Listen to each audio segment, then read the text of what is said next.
What's up everybody, StevDeS here, and welcome to another Friday Fun's pilot episode called Great Minds. This is a show where I elaborate on the saying, great minds think alike, and make a sort of head-to-head argument as to who does something better. Naturally, I will be trying to get rid of any bias if it's any of my own videos, which this pilot episode does have one of my videos. This show will compare and contrast a similar idea suggested by people here on YouTube that could mean one's better than the other, but let me be clear, and all of them deserve a watch, which is what you should do now. In the description and in the bubble up top, I have all of the videos that we will be looking at in order, which if this video just came out, it's not there, I'm probably at work. Either way, links in the description for all the videos you're going to have to see before you watch this episode. I'm not going to be using any clips, it's not going to be like a reaction video. So, let's get into Great Minds.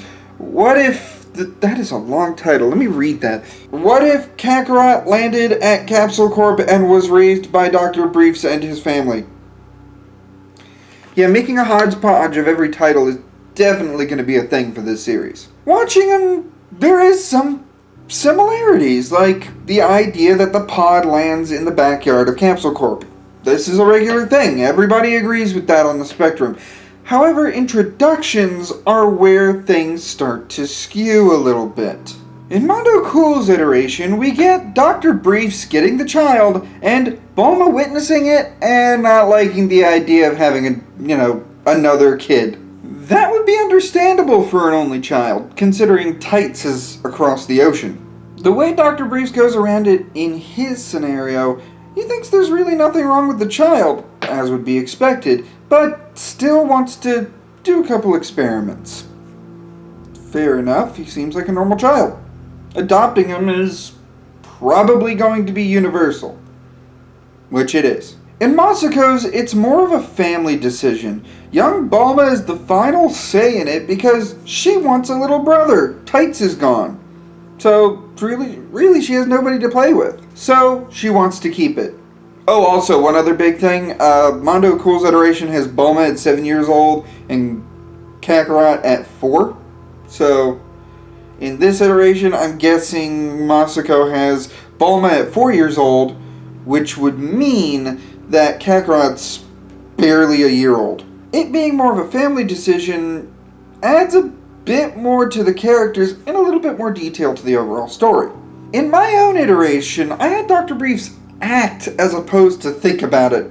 He thought about it.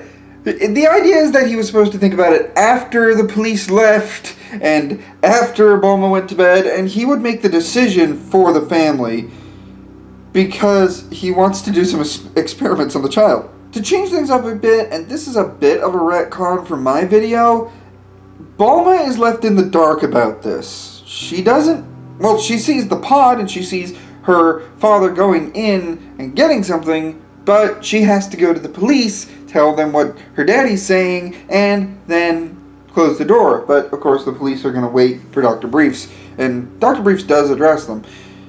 After saying it, Bulma would just rub her eyes and go to bed. She would be left in the dark about Kakarot in my iteration. So, Dr. Briefs makes up the cage and puts Kakarot in there. That's how it opens up, because he wants to experiment on the child. Now he puts a bed and stuff like that, I mentioned that in the video. But he can't trust this child that attacked him at the gate. While my bias would lean to my iteration at this point, having done a better job at introducing the character, ultimately, I think MasakoX is a lot better in this case. MasakoX used the Saiyan programming in a lot more of a believable way. What we know about Kakarot as a baby, with Gohan, is that the thing about Kakarot bumping his head, beforehand he was a very rowdy and very untamable force. He was not very good at peopling. Kind of like me. When it comes down to this, I think due to his inclusion of that as a minor detail in the introduction, he definitely deserves this. I focused a little too heavy on the Saiyan attitude thing. Next up, the Ozaru transformation. It's Sorry, Masako, but no such luck here. It's for good reason, though, so I'll get to it. Both Mondo Cool and I have it to whereas the transformation happens in the city, there are people that die, there are people that get wounded, and there is a giant scare about it. In Mondo Cool's iteration, the military are able to see the child after it shrinks from the size of an Azaru to a child. I think maybe like 5 years old. Naturally, Bokusa has to get some glasses that are anti-Bloodswave, but not before Dr. Briefs coerces the military into handing over the child, and he's able to do the experiments. All he knows is that this monkey-tailed child reacts to the moon, and that's it. Masako had a similar idea in what if Gine went to Earth with Goku, because, well, they used Roshi's sunglasses, or at least pairs of them, whenever they went out on a full moon night. Very clever, you two. Very clever. Touché to you, sir.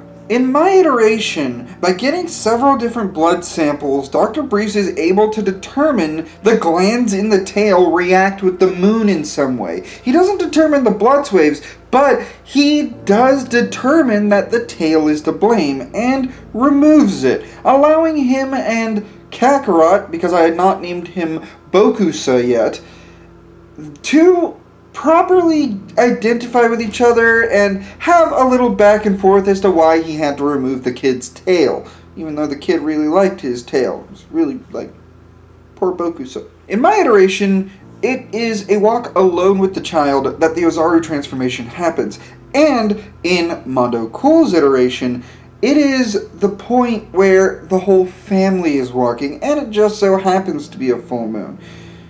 It's very chancy, but again, I have to give this to Mondo Cool. The way I played it off, it was kinda iffy. It was more along the lines, he snuck in, took the child, and went, and then the military talked to him, and he was able to just get a few hairs, is what he told them. But the child stayed quiet in mine. In Mondo Cool's, it's public. They know the child's there. So, naturally, I gotta give this to Mondo Cool. Next up, characters.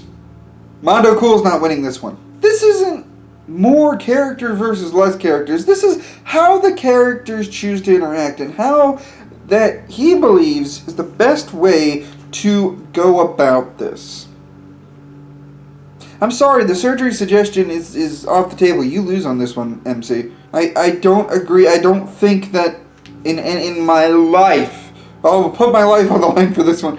I do not think Toriyama, I'm not going to put my life on this one because I don't know Toriyama, but I do not think that the brilliance of Akira Toriyama would go to surgery to fix the child's Saiyan problems. So it's me versus Masako on this one. Because our iterations of Dr. Briefs are quite believable. I mean, MC's is too, but again, surgery. In my iteration, I left Tights out purely because I didn't know enough about the character, and I wanted it to feel a little bit more like classic Dragon Ball. Tights was not in Dragon Ball. It wasn't until the more recent edition following Super that Tights was introduced. The details that I went into were purely between Dr. Briefs and Kakarot, who, again, later is named Bokusa in mine. The reason why I say Bokusa instead of Bokusa is because I still want the Goku to be somewhat preserved in the name. Given the character development, it went along pretty well. I mean, it's only after that Bokusa is introduced to the family and starts integrating into human society. Watch part 2 when it comes out. In Masako's iteration, you have Jocko, you have Tights, you have all these other characters, you have Mark, you have Dr. Briefs and his wife, and you have Bulma with Boxer, and he just went with the English pronunciation, Boxer. 7 different characters. You can do a lot with more characters, and Masako proves this. Considering the amount of detail he goes through with every set piece in place so perfectly that we can attest that these characters would probably do this, I gotta give the characters thing to Masako on this one. I painted it out to be too much of a father-son story thing, when really it was just Dr. Briefs trying to understand this child. More characters should come in the future of mine, but this definitely is more Masako's angle. The more characters he has, the better a story he can write. This has been proven consistently. Now for growth. When it comes down to the growth of the main character, in this case Kakarot, mine is a little bit more fluid, and Mondo Cool's is a little bit more forward, while Masako's is fluid from character to character. It's more like, while mine is more of a curved angle as far as understanding it, Masako's is like a jagged angle. Mondo Cool's is more of a whoop. So when it comes to growth, who really gets it more? Well, let's look at how we determine the need for battle experience in Kakarot. I think that's a good standpoint, since we all take it a different way. Mondo Cool suggests that he goes to the Sonic Satayan Castle.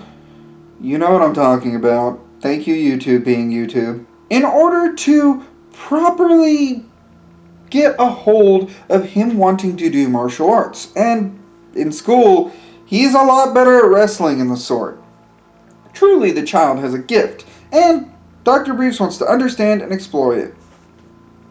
Straight up. For Masako's, it's not until after he's discovered as a Saiyan and the tail's removed and he's seen to be doing really well that he gets just a regular old karate class and meets Mark, which, bravo. I mean, I never would have thought of little Hercule in the scenario. Bravo, Masako.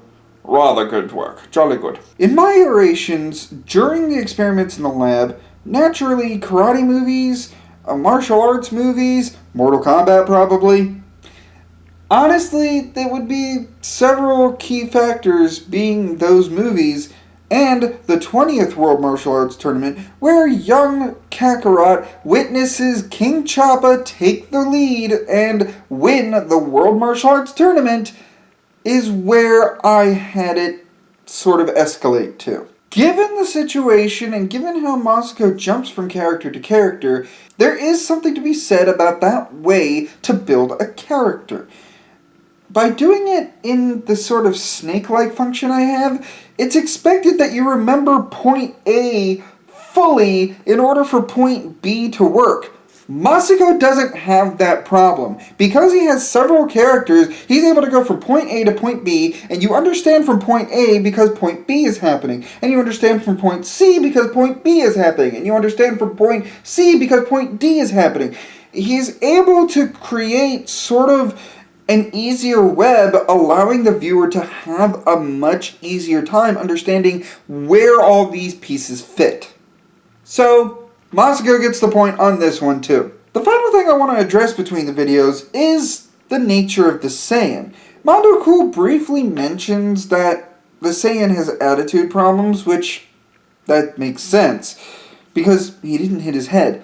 But again, to fix it with surgery is not the right way to go. And Masako, well, I don't... Yeah, you know what? I heavily disagree with him. There's a lot of Masako's works that I agree with wholeheartedly, but this one is kinda iffy in my book. So, considering the nature of a Saiyan child when it lands on a planet, I have to give myself the point on this one. I think when it comes down to the character of Kakarot being raised by the Briefs, he would be a lot meaner. He wouldn't be as timid as Masako is making him out to be. So, I have to put myself here. I don't like giving myself points, but if I can prove without a reasonable doubt that I deserve the point, which this is the situation, because I think I do the nature of the Saiyan a lot better, I have to put my point here. So, the total for this pilot episode is that Masako and Mondo Cool are in a tie for the lead. Will things change in the future as the series progress? We shall see. But for you, let's go ahead and vote in that poll above. And if that poll isn't up there, again, I'm probably at work. Go ahead and check out those channels if you like some Dragon Ball what-if-ery. And check out mine too. I've got a few good ones. Go ahead and hit that subscribe button if you like that content. And, as always, I'll see you in the next one. Ciao. By the way, the Friday Funds until the end of the year are going to be blooper reels. Because I kind of have over 200 gigs of video to row through. Yeah, I need to clear my hard drive.